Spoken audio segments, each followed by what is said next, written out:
Hi எல்லோருக்கும் வணக்கம். இன்றைக்கி நம்மளோட உப்புக்கல் சேனலில் நம்ம பார்க்க போகிற ரெசிபி என்னென்னா நாட்டுக்கோழி குழம்பு. இந்த நாட்டுக்கோழி குழம்பை ரொம்ப டேஸ்டியாகவும் ரொம்ப ஈஸியாகவும் எப்படி பண்ணுறதுன்னு நான் உங்களுக்காக பண்ணி காமிக்கிறேன். வாங்க வீடியோக்குள்ளே போகலாம். இப்போ இந்த குழம்பு பண்ணுறதுக்காக நான் ஒரு 600 கிராம் நாட்டுக்கோழி எடுத்து வச்சுருக்கேன்.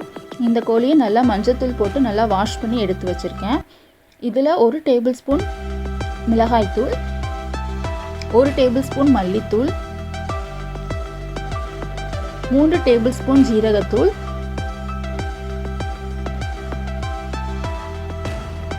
1/4 டேபிள் ஸ்பூன் மஞ்சள் தூள்,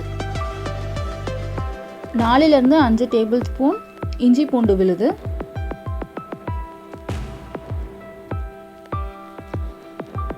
இப்போ இதை நல்லா மிக்ஸ் பண்ணி வச்சுக்கலாம். இதை மிக்ஸ் பண்ணி ஒரு அரை மணி நேரம் போல் ஊற வைக்கலாம். இது அரை மணி நேரம் நல்லா ஊற வைக்கும்போது அந்த மசாலா எல்லாம் அந்த சிக்கனுக்குள்ளே நல்லா கலந்துரும். இப்போ இந்த மசாலா நல்லா ஊறுற டயத்தில் நம்ம குழம்பு ரெடி பண்ணிக்கலாம். இப்போ குழம்பு தாளிக்கிறதுக்கு 4 டேபிள் ஸ்பூன் எண்ணெய் விட்டுருக்கேன். இதில் 1 அன்னாசி பூ, பட்டை, 3 கிராம்பு, 1 டீஸ்பூன் சோம்பு, கருவேப்பிலை கொஞ்சம். இதை நல்லா தாளிச்சதுக்கப்புறம் 1 கப் சின்ன வெங்காயம் நறுக்கி வச்சதை சேர்த்துக்கிறேன்.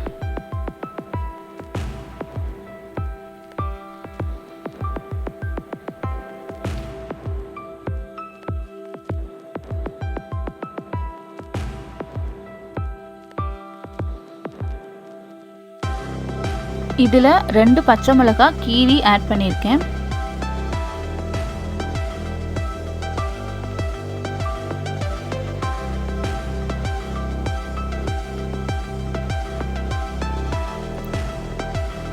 இப்போ அந்த வெங்காயம் நல்லா வதங்கினதும் இதில் 3 தக்காளி மீடியம் சைஸாக கட் பண்ணதை இதில் ஆட் பண்ணியிருக்கேன். இப்போ இந்த தக்காளி நல்லா ஒரு 80% குக் ஆனதும் இதோட நான் உருளைக்கிழங்கு ஆட் பண்ணிக்கிறேன். உருளைக்கிழங்கு உங்களுக்கு பிடிச்சதுன்னா ஆட் பண்ணுங்கள், இல்லைன்னா நீங்கள் இதை ஸ்கிப் பண்ணிக்கலாம்.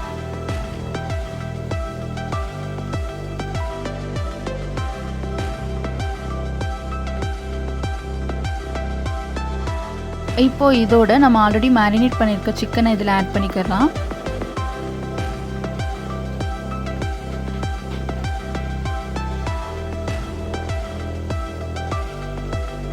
இதில் தேவையான அளவு தண்ணி ஊற்றிக்கலாம். உங்களுடைய குழம்பு கன்சிஸ்டன்சிக்கு ஏற்ற மாதிரி தண்ணி விட்டுக்கோங்க.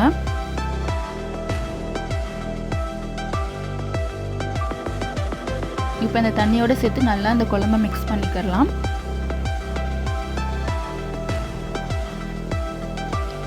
இதோட தேவையான அளவு உப்பு சேர்த்துக்கலாம்.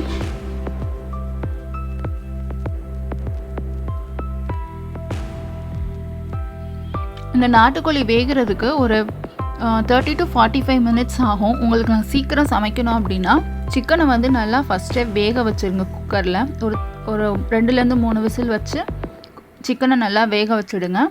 வச்சுட்டு அதுக்கப்புறமா ஆட் பண்ணுங்க. இந்த கோழி நல்லா கொதிக்கும் போது நல்லா டேஸ்ட்டாக இருக்குங்கிறதுக்காக நாங்கள் குக்கரில் வைக்காமல் டைரெக்டாக குழம்புலேயே போட்டுட்டோம். இப்போது இதை மூடி வச்சு ஒரு 30 to 45 மினிட்ஸ் நல்லா அது கொதிக்கட்டும்.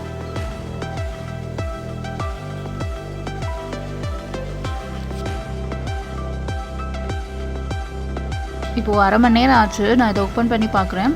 எண்ணெய் எல்லாம் பிரிஞ்சு குழம்பு ரெடி ஆகிடுச்சு. அவ்வளோதான். ரொம்ப டேஸ்டியாக இருக்கும் இந்த குழம்பு. நீங்களும் ட்ரை பண்ணி பாருங்கள்.